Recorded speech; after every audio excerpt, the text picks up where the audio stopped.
Bien, a todas las personas que se conectan con Ecos del Cañar, muy buenas noches, bienvenidos a una entrevista más. En esta oportunidad contamos con la presencia del abogado Christopher Gallegos, abogado penalista, con quien vamos a abordar algunas situaciones que está aconteciendo a nivel país y también un poco de la coyuntura del país, valga la redundancia, que puede hacer eco acá en la provincia del Cañar. Doctor, bienvenido, buenas noches, gracias por aceptar nuestra invitación. Coméntenos, por favor, como abogado en libre ejercicio, ¿cómo mira lo que está pasando con la justicia del país? El sistema judicial realmente ha sido cuestionado siempre, pero creo que en las últimas semanas, en los últimos meses, con mayor rigurosidad, con mayor razón, porque decía uno de sus colegas que más se tardan en llegar a las audiencias que en retomar la libertad de algunos delincuentes, incluso que han sido detenidos en flagrancia. ¿Qué es lo que está pasando con la justicia del Ecuador? Muchas gracias, Álvaro. Un saludo cordial a usted, a toda la ciudadanía, la audiencia que usted tiene con su prestigioso medio de comunicación. Para mí un gusto estar acá. A ver, Álvaro, miren, yo creo que el tema de la justicia es un tema sobre el que hemos venido hablando por lo menos los últimos 5 años. La justicia pasa por un momento crítico, hay una descomposición total del sistema judicial y de alguna forma creo que en la actualidad estamos pagando la factura de lo que hicimos en el pasado, de lo que de alguna forma las autoridades y los gobiernos fueron haciendo en el pasado. ¿Y qué era esto que yo llamo que fueron haciendo en el pasado? Bueno, la falta de evaluación, la falta de inversión, la falta de protocolos y sistemas incluso de inteligencia y de confianza adentro de la función judicial, que obviamente sirvan para de alguna forma garantizar la calidad de ese servicio, porque no se olvide que es un servicio público. Y como servicio público necesita, por supuesto, siempre estar monitoreado, vigilado, y obviamente necesita la inyección de recursos de todo tipo, de toda índole, económicos, tecnológicos, logísticos, operativos, para poder garantizar de alguna forma la calidad de este servicio público, que es fundamental, que es incluso un pilar básico de la democracia como tal. Sin embargo, como digo, Álvaro, pues lamentablemente se ha generado una degradación de este sistema, de esta función como tal del Estado y de otras funciones del Estado también, ¿no?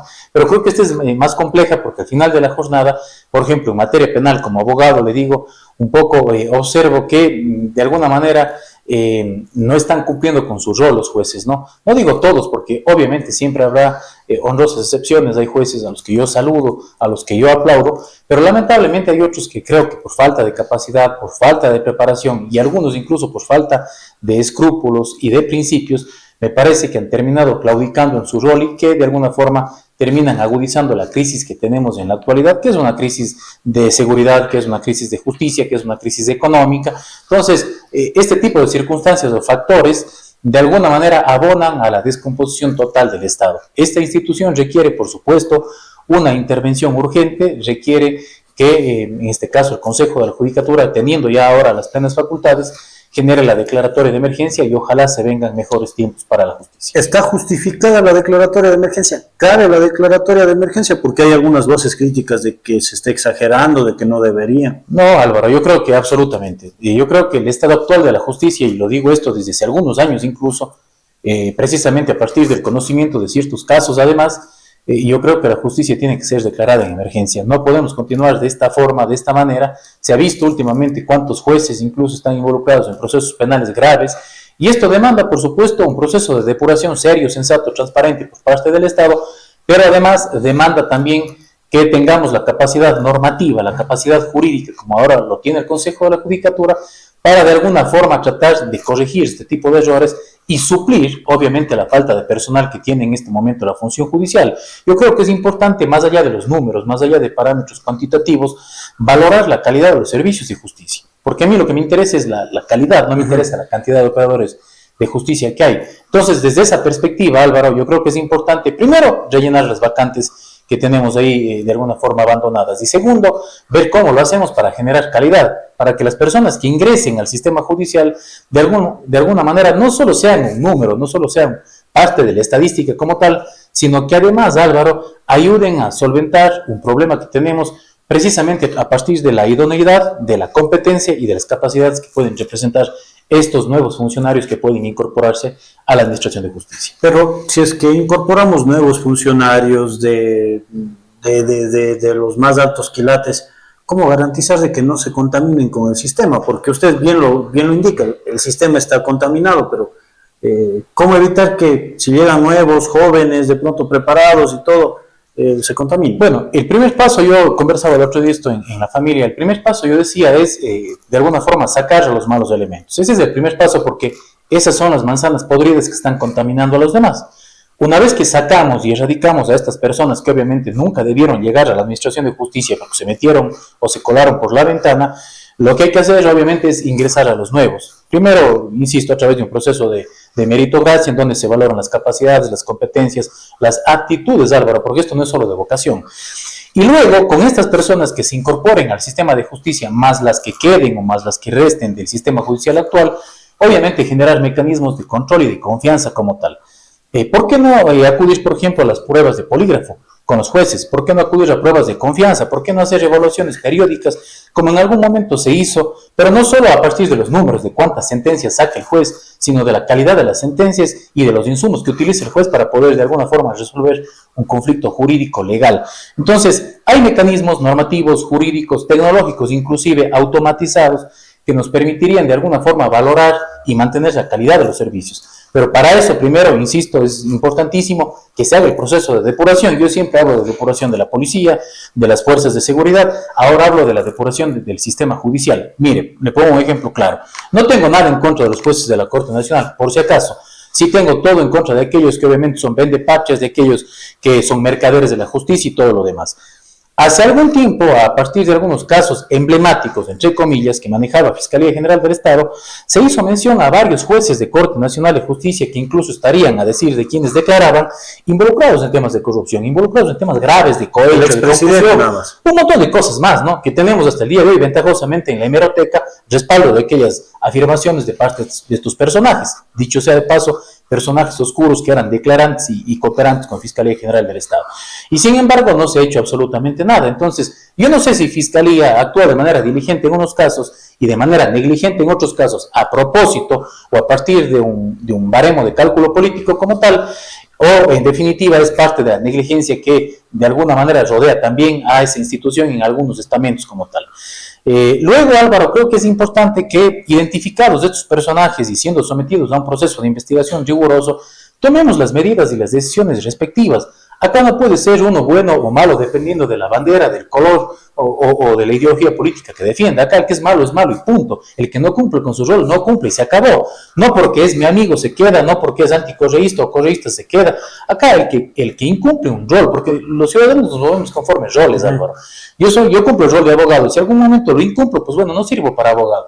Si un juez incumple el rol de juez como tal, viendo de pronto el color, la cara, el enemigo, el adversario político, entonces simplemente no sirve para juez y tiene que ser expulsado del sistema de justicia. Yo creo que, por ejemplo, las últimas leyes que ha mandado el Ejecutivo, las leyes de solidaridad, la ley de inteligencia, de integridad pública, le digo honestamente, Álvaro, creo que de alguna forma se comen el principio de unidad de materia, pero más allá de eso, creo que en el fondo sí trastocan aspectos que son esenciales, como por ejemplo que el Estado tenga de una buena vez por todas la capacidad logística y operativa de hacer seguimientos que valgan la pena, que el Estado tenga las facultades jurídicas y normativas para poder indagar, por ejemplo, en el patrimonio de esos jueces que se han enriquecido de la noche a la mañana, fiscales, de esos profesionales del derecho, de esos fiscales, pero no solo de esos fiscales, sino de esos otros funcionarios públicos que están fuera del espectro penal o fuera del espectro judicial y que también todos los días son mercaderes de la administración pública.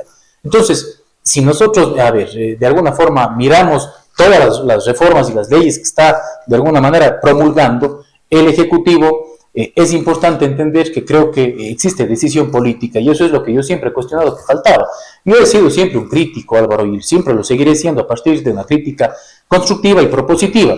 Pero en este caso sí tengo que decir que el gobierno nacional en alguna medida me está mostrando a mí, y creo que a gran parte de la ciudadanía, la decisión firme y la convicción de que las cosas tienen que cambiar. Si bien es cierto, en el camino podemos discutir las formas, este tema de los allanamientos sin autorización judicial, hay que valorar cuál es el criterio de discrecionalidad para tomar ese tipo de decisiones, cuándo una persona debe ser vigilada, cuándo debe ser sometida a seguimientos y un montón de cosas más que por la forma lo podemos discutir, pero creo que es necesario, Álvaro. Es que mire, ¿qué pasó con el caso narcogenerales? Hablemos de casos concretos de la vida real. Dijeron que había un narcogenerales que estaban vinculados con narcotráfico. Además, las declaraciones salieron de un personaje que era muy respetado en el Estado ecuatoriano, que era un embajador americano. ¿Qué fue lo que sucedió? Contraloría General del Estado, entre comillas, interviene, hace un análisis de los patrimonios de estos generales y dice: encuentro irregularidades nada más en estos personajes de acá. ¿Usted cree que los generales de policía, usted cree que los jueces de la Corte Nacional, usted cree que los fiscales que están vinculados con temas de estructuración delictiva y delincuencia organizada dan factura o acrecentan su patrimonio a título personal? Pero por supuesto, con los bienes que son producto de actos ilícitos, pero absolutamente no. Por eso, de hecho, tenemos en el Código Orgánico Integral Penal este famoso delito de testaferrismo, ¿no? Hay muchas personas que se valen de terceras personas, de familiares, de amigos, de coidiarios, un montón de personajes, por supuesto, para tener estos bienes a buen recaudo. Entonces, ¿cómo íbamos a descubrir si tenemos, claro, estas limitaciones normativas, que el Estado no puede investigar más allá, que si Contraloría le dice a usted, estas son las pocas irregularidades que encuentro, ya no puede ir usted más allá como Estado o como Poder Ejecutivo? Por supuesto que el presidente estaba atado de manos, pues no podía hacer absolutamente nada.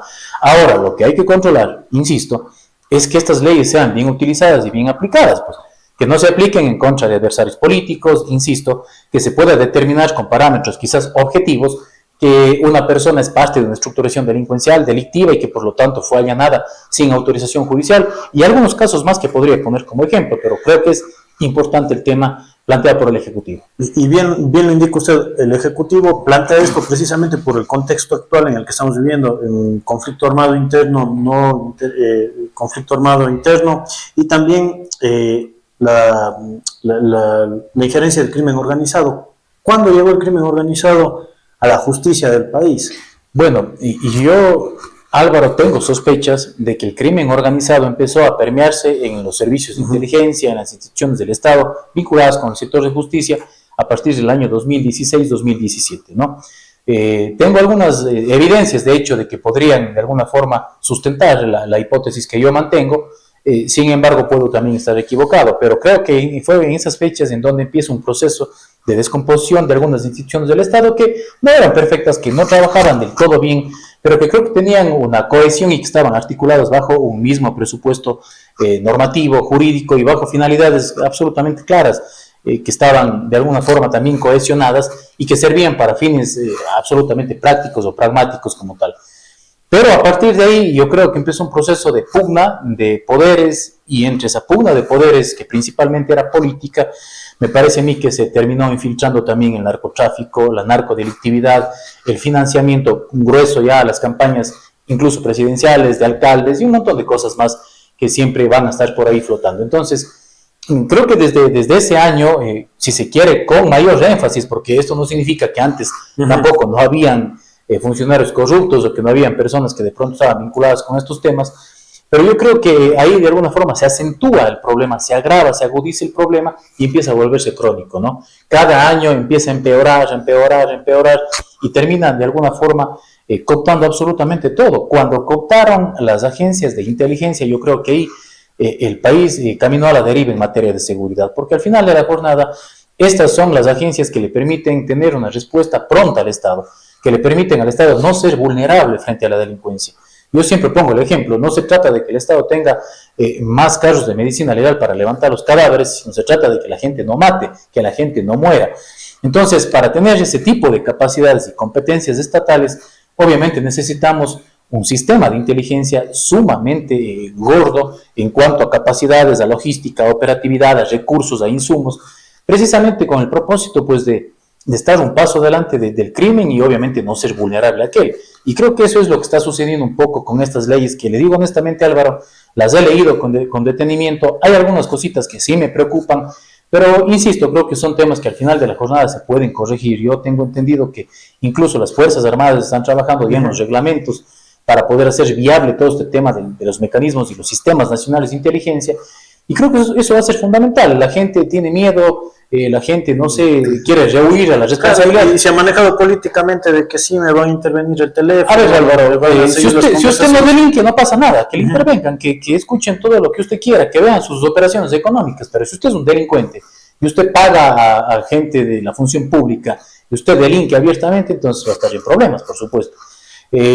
Otra cosa que quiero acotar y que es importante, Álvaro, que ahora esté en la ley y que esté regulado todo este tema de los seguimientos, de las vigilancias, de los allanamientos, de las interceptaciones de comunicaciones, no significa que antes esto no haya pasado. Y eso sí quiero ser categórico. Creo que en el pasado también esto sucedía, solo que no estaba legalizado, solo que no estaba elevado a la categoría de norma. Claro, no se olvide usted que incluso en la época del correísmo también hubieron varios personajes que fueron objeto de espionaje, de seguimiento, de un montón de cosas que por supuesto son reprochables, no importa si son verdes o son morados, el asunto es que son reprochables y no se pueden comer el Estado de Derecho, las regulaciones normativas y por supuesto un cúmulo de derechos como privacidad, intimidad, seguridad de estas personas que están siendo objeto de este tipo de prácticas estatales que son coercitivas. Entonces, Álvaro, insisto, yo creo que si esto se lo canaliza bien, si se lo enfoca bien y si se lo opera bien, esto nos va a llevar al éxito en materia de seguridad. No creo que a corto plazo, pero sí a mediano y largo plazo creo que podemos construir algunos temas que son interesantes. Esta ley, sobre todo la de inteligencia, Álvaro, si usted le revisa bien, desde la esfera de lo político criminal es una ley bastante correcta respecto del momento actual que vivimos en materia de seguridad, porque no podemos esperar tener resultados diferentes con las mismas leyes que al final no nos han funcionado. Pero claro, no es solo de leyes, sino también es de competencias, es de talento humano y un montón de otros factores que al final suman, ¿no? Doctor, y respecto al tema del sistema judicial, ¿no se han evaluado a fiscales, por ejemplo, cerca de 10, 12 años? Lo dijo el fiscal subrogante Wilson Toainga. Los jueces igual, hay algunas vacantes que no se han llenado. Por ejemplo, aquí en la provincia del Cañar se trasladaron 5 o 6 partidas hacia otras jurisdicciones. Y el presidente Mario Godoy decía, bueno, es que sí nos hace falta personal, lo que usted acaba de mencionar. ¿Es necesario estos procedimientos, por ejemplo, en el tema de fiscalía, la evaluación? ¿Cómo realizar una evaluación si ni siquiera se tiene ya un concurso ya establecido para un fiscal general, por ejemplo? Claro, pero más allá de la evaluación para de alguna forma subir en esa categorización que tienen los fiscales, creo que es importante una evaluación de competencias, ¿no? Claro, porque todos como seres humanos somos falibles y el día de mañana incluso podemos pecar de no estar actualizados, podemos pecar de utilizar una doctrina que de pronto ya no sirve, o capaz hasta un código, porque a mí sí me ha pasado que yo he visto a veces funcionarios judiciales, de manera general me refiero, que incluso van a las audiencias con legislación ya derogada. Entonces, sí creo que es importante el tema de la evaluación, pero también es importante darles los insumos, ¿no? Yo no puedo tampoco pedir que todos los fiscales sean excelentes y que cumplan con el parámetro de excelencia si al final no les doy las condiciones adecuadas tampoco. La Fiscalía General del Estado y los fiscales que me conocen saben perfectamente mi criterio sobre la ex fiscal general del Estado, la doctora Salazar.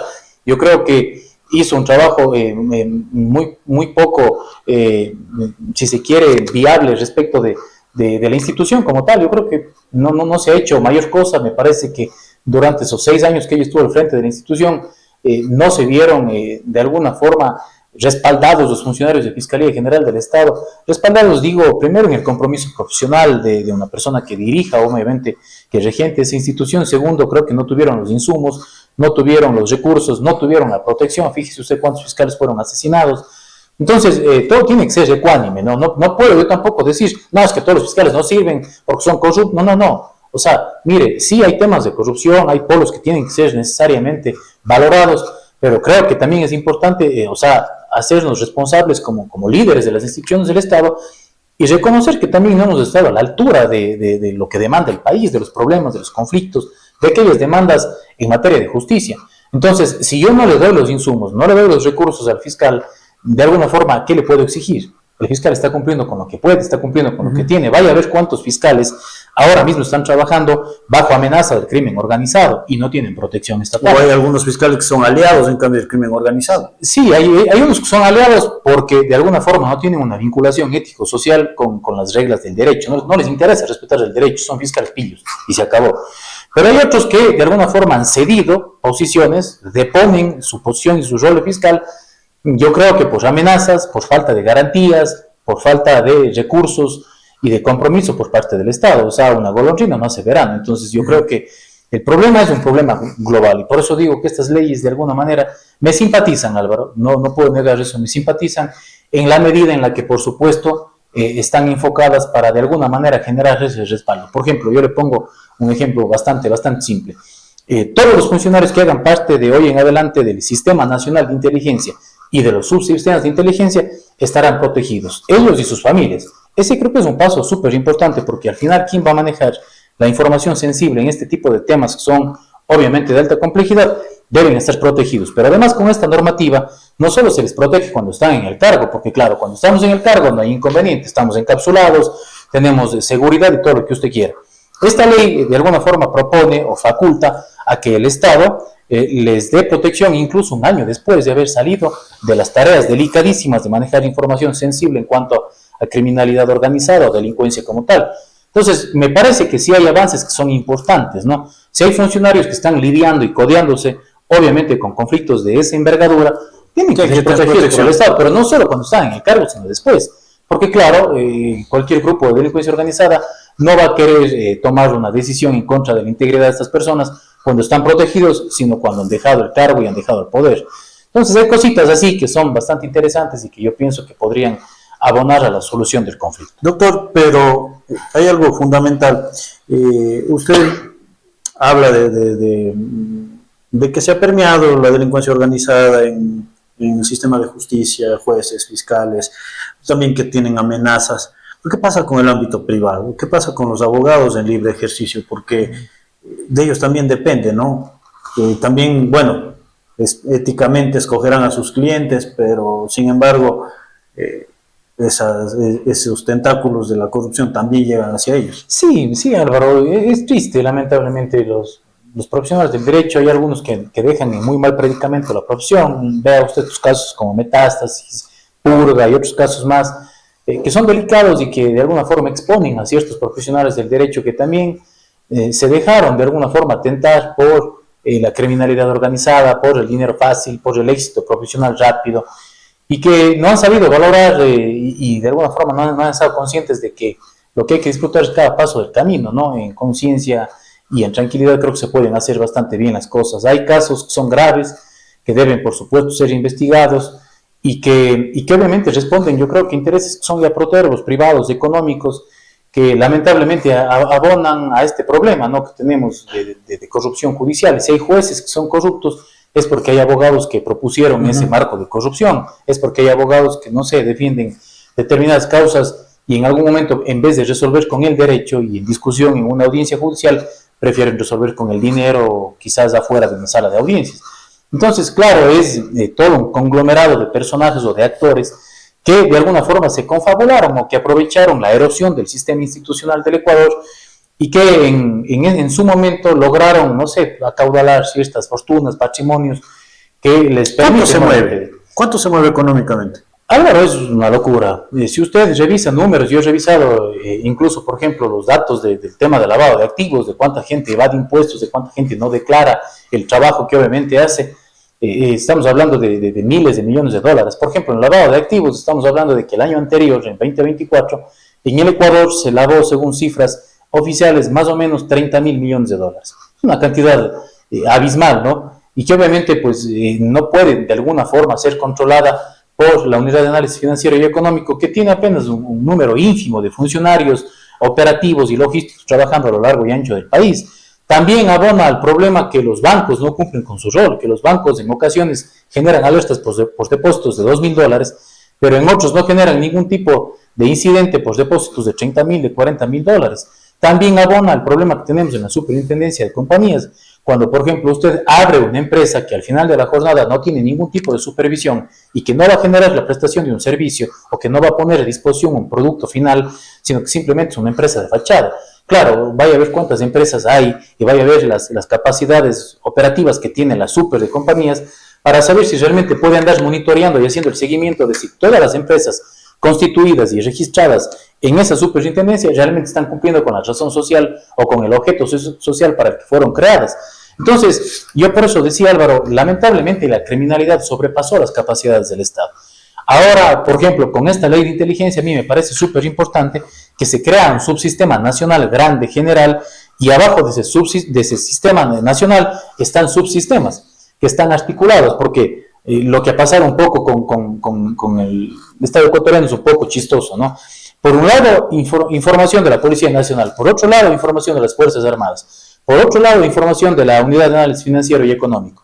Si estas tres, de alguna forma, ramas del Estado no están cohesionadas, no hacen una trazabilidad de la información, al final de la jornada no vamos a tener los resultados deseados, porque los unos persiguen a A, los otros persiguen a B y los otros persiguen a C. Cuando si hacemos una trazabilidad de la información, eventualmente nos vamos a dar cuenta de que son los mismos objetivos comunes. Entonces, sí me parece que hay avances importantes, insisto, más allá de la forma. Bien, doctor, por otro lado, esta semana, la semana que pasó, se dio un golpe importantísimo a la delincuencia organizada del país. Cayó el delincuente más buscado del Ecuador, alias Fito. Usted siempre nos ha apoyado con temas de criminalidad, haciendo sus puntos de vista, sus análisis. ¿Qué es lo que puede pasar? Fito cayó, ya vimos todas las imágenes, está ahorita en una cárcel. ¿Qué es lo que se puede venir al Ecuador ya una vez que cayó el delincuente? Bueno, primero Álvaro, se le viene a Fito un proceso penal por evasión. Cometió un delito de evasión por el que obviamente tiene que ser procesado. Entiendo yo que habrá una investigación penal, con independencia de las causas que él ya tenía o que motivaban el cumplimiento de las condenas en los centros de privación en los que estuvo recluido. Segundo, por parte del Estado se ha mencionado que hay un proceso de extradición que entiendo yo está en curso. Esto significa que este señor, este ciudadano, este Fito, este delincuente que cayó recién, tendría un proceso penal en otro país, tendría iniciado ya un proceso penal en otro país, estaría siendo sometido al procesamiento penal en Estados Unidos en este caso concreto, y que sería ese país el que en estos días, en el transcurso de las próximas horas, tal vez, genere la solicitud de extradición activa. Estados Unidos tiene que hacer la solicitud activa, tiene que iniciar el trámite, es el que lleva la iniciativa de la tramitología, y Ecuador es el que hace la extradición pasiva, es el que concede lo que está solicitando el Estado requirente. Entonces, entiendo yo que ese trámite se va a realizar en los próximos días o meses, y obviamente tendremos un proceso judicial por extradición, porque además es un proceso judicial, es un expediente aparte, que tiene que ventilarse y sustanciarse por parte del presidente de la Corte Nacional de Justicia, del Ecuador en este caso, en donde obviamente este ciudadano que ha sido aprehendido ahora, que ha sido recapturado, puede obviamente proponer una defensa también activa y oponerse a determinadas circunstancias, por ejemplo, si hay ausencia de garantías, si hay incompatibilidad en los caracteres del tipo penal por el que eventualmente está siendo requerido, y algunas otras circunstancias que tienen que ver con el tema de derechos humanos. Entonces, habrá obviamente un proceso, un juicio, entendería yo por las referencias que han dado las autoridades del Estado, que este será bastante breve, bastante rápido, creo que lo van a llevar con agilidad, pero al final de la jornada, de alguna manera, creo que estamos en manos de los Estados Unidos en cuanto al tema de la extradición. Ahora, yo creo que esto va de alguna forma a exacerbar los ánimos también dentro del sistema carcelario, creo que, y espero equivocarme en esto sí, esto podría motivar una ola de violencia, de crímenes, porque obviamente una cabeza de esa naturaleza siempre mueve los tentáculos del poder en el mundo criminal, y podrían haber algunas respuestas a manera de represalia frente al Estado, lo cual obviamente sería lamentable, y espero que el Estado esté preparado para cualquier tipo de embate por parte de la delincuencia que podría obviamente implicar este tema de la recaptura de este ciudadano. Y en los exteriores, en cambio, ¿qué pasa en las calles? ¿Qué pasaría en las calles? Como comúnmente se dice, Álvaro, las calles podrían calentarse, ¿no? Podrían calentarse estas zonas de calor que tenemos de alguna forma ya mapeadas y delimitadas con la Policía Nacional, podrían calentarse, podrían haber episodios de enfrentamientos, podrían haber pugnas, intentos por recuperar algunas plazas que la delincuencia organizada se ha repartido en el Estado ecuatoriano, y eso obviamente va a causar estragos, ¿no? Como por ejemplo muertes violentas y un montón de cosas más. Insisto, espero equivocarme porque entendería yo que todo el tiempo que le tomó al Estado trabajar en políticas de inteligencia para poder dar con el paradero de este tipo que se habría fugado hace más o menos un año y medio, también le habría permitido todo ese tiempo al Estado diseñar una política de contención para precisamente estar un paso adelante. Y es que no se ve, ¿no? Porque va a ser una semana y... Sí, no se ha visto ningún tipo de respuesta. Mira, Álvaro, yo hoy en la mañana justo he conversado con algunos periodistas que me consultaban algunos temas, están incluso en el exterior, que me consultaban algunos temas sobre lo que está sucediendo con este señor, con este Fito, ¿no? Básicamente, yo creo que el Estado ecuatoriano hizo los deberes en cuanto a la recaptura. Yo he sido crítico, ¿no? No se olviden que a este mismo gobierno se le escapó. O sea, no es que es una tarea titánica que hay que aplaudir y que de pronto ellos vinieron a solventar. No, no. Están corrigiendo sus propios errores. Es un lavado de cara lo que está haciendo el gobierno.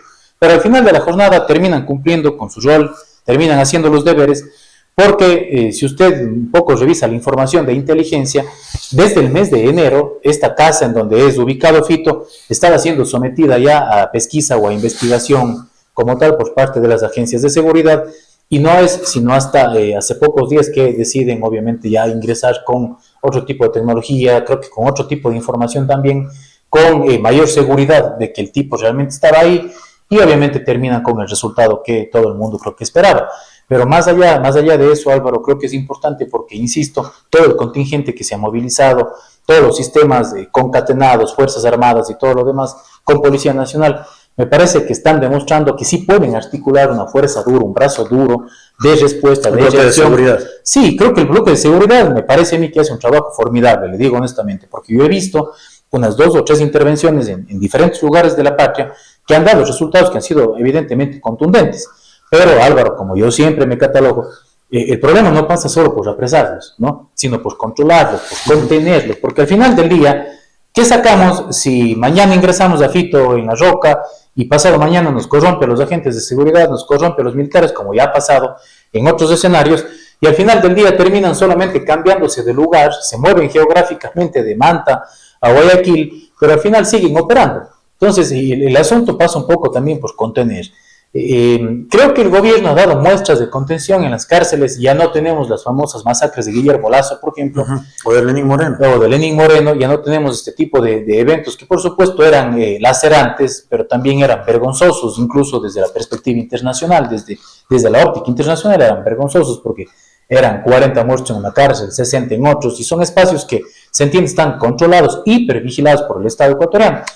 Pero obviamente en el gobierno del presidente Noboa hemos visto una suerte de contención. Yo no estoy del todo satisfecho porque obviamente los militares son los que están adentro de las prisiones y no son los más aptos para generar una política de rehabilitación social. Pero de alguna forma, por lo menos en materia de seguridad, nos han ahorrado que los carros de medicina legal tengan que entrar por realmente cuerpos desmembrados, algunos descuartizados, mutilados, lo cual, insisto, pues es tremendamente lacerante para la sociedad.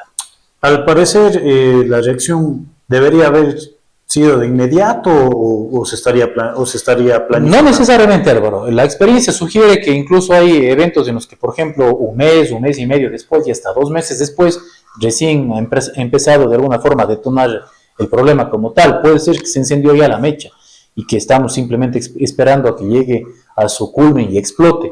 Pero, insisto, ojalá el Estado ecuatoriano con este mismo bloque de seguridad tenga los mecanismos de contención necesarios, porque del todo no los tiene, ¿no? No se hubiese fugado Fede, no se hubiesen fugado otros personajes que también salieron, por ejemplo, de la cárcel de la Tacunga, y no existieran otros hechos que, por supuesto, sí son aislados, pero también hay que decirlos, como por ejemplo extorsiones igual desde adentro de los centros carcelarios, centrales de internet, inteligencia, desde adentro de los centros penitenciarios. Entonces creo que hay algunas cositas que hay que ir corrigiendo sobre la marcha. Me parece que el gobierno, lo digo categóricamente, a pesar de que yo no tenía ningún tipo de fe en este gobierno, soy bastante honesto y categórico en señalarlo, pero creo que el gobierno va por la senda correcta en algunos aspectos, en otros se equivoca drásticamente, pero bueno, son temas económicos, en estos temas de la jubilación, y algunas cosas que me parece que al final, con el pretexto de la seguridad, nos terminan metiendo otras cosas que posiblemente no nos damos cuenta en ese momento, pero que más adelante las tenemos que pagar. Entonces, claro, ningún gobierno tampoco es perfecto, es perfectible, sí, pero insisto, creo que está por la senda correcta.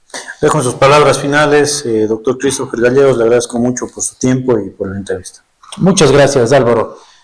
En las palabras finales simplemente quisiera, Álvaro, comprometer a toda la ciudadanía, a las instituciones del Estado, a esas autoridades con las que incluso en algunas ocasiones y en diferentes espacios he tenido la posibilidad de conversar, de compartir a lo largo y ancho de mi carrera profesional, incluso cuando fui funcionario público, comprometerles, decía, para que de alguna manera pongamos el hombro y salgamos de este inconveniente. Esto no se trata de señalar, no se trata de culpar, se trata de rectificar.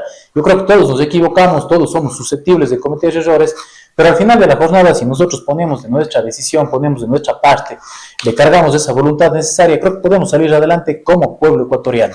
Necesitamos, Álvaro, y no es la primera vez que lo digo, cohesionarnos como pueblo, reconciliarnos como hermanos y de alguna forma, de ahí para adelante, empezar a tejer nuevamente ese tejido social que en algún momento se rompió, que en algún momento se polarizó, que la polarización abonó para que de alguna forma no podamos reconocernos como hermanos ecuatorianos y obviamente tengamos una salida a este tipo de vicisitudes que estamos enfrentando ya desde hace mucho tiempo. Muchísimas gracias a todos, que tengan una muy buena noche.